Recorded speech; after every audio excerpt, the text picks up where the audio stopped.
안녕하세요. 건강프라임 김아련입니다. 심장은 우리 몸에서 하루 종일 펌프질하며 혈액을 온몸으로 보내 쉬지 않고 일하는 장기입니다.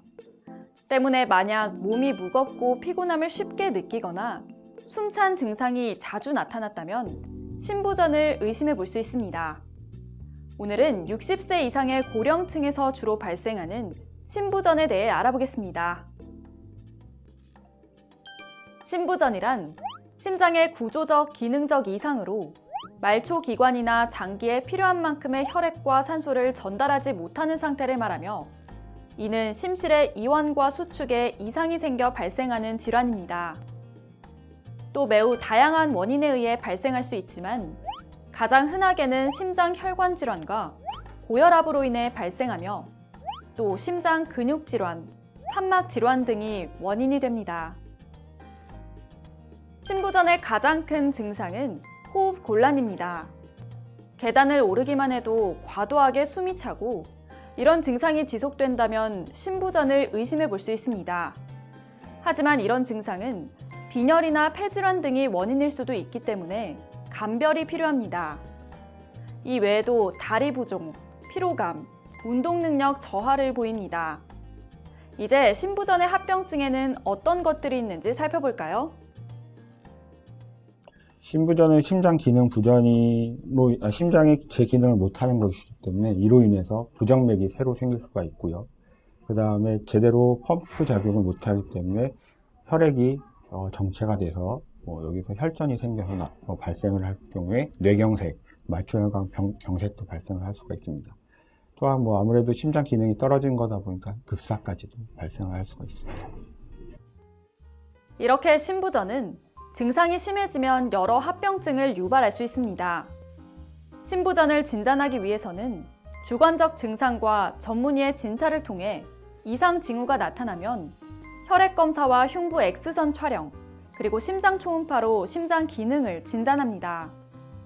특히 심장 초음파는 심장의 구조적 이상이나 기능적 이상을 볼 수 있어 가장 중요한 검사라 할 수 있습니다. 이제 심부전에 관련된 몇 가지 궁금증들을 알아보겠습니다. 첫째, 심부전이 통계적으로 나타나는 주요 연령대나 성별이 있나요? 그렇습니다. 심부전은 나이가 많을수록 발병 위험이 높아집니다. 60세 미만에서는 발생률이 약 1% 정도로 나타났지만 60세 이상에서는 약 5.5%, 80세 이상에서는 약 13% 정도 발생한다고 보고되고 있습니다. 또 낮은 연령층에서는 성별의 차이가 거의 없지만 고령층에서는 여성에게 더 높은 유병률을 보이는 것으로 알려져 있습니다. 둘째, 심부전에 도움이 되는 생활 습관이 있나요? 그렇습니다. 식사나 영양에 대한 근거는 아직 부족한 상황이지만 저염식을 통한 염분 섭취 제한이 중요하며 통상적으로 하루에 나트륨 2g 이하로 섭취할 것을 권고하고 있습니다. 또 비만인 경우는 식이 조절로 체중 감소를 하는 것이 도움이 됩니다.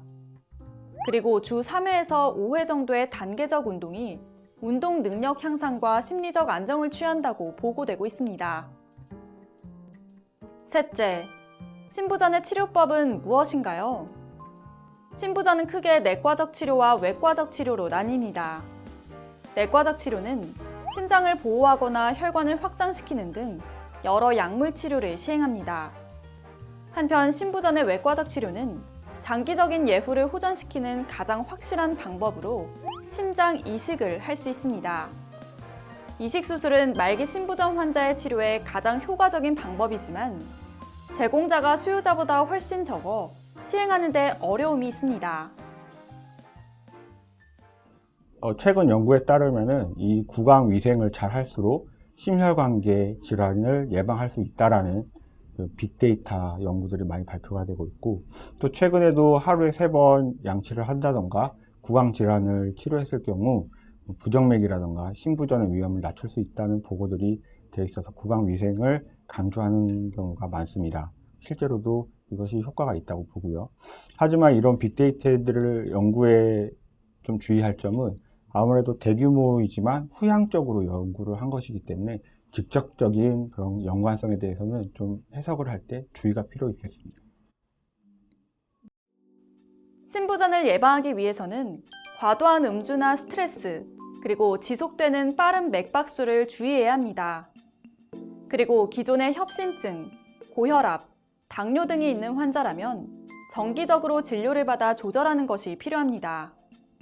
이미 신부전으로 진단을 받은 환자라면 악화될 수 있는 요인들을 최대한 피하는 것이 좋겠습니다.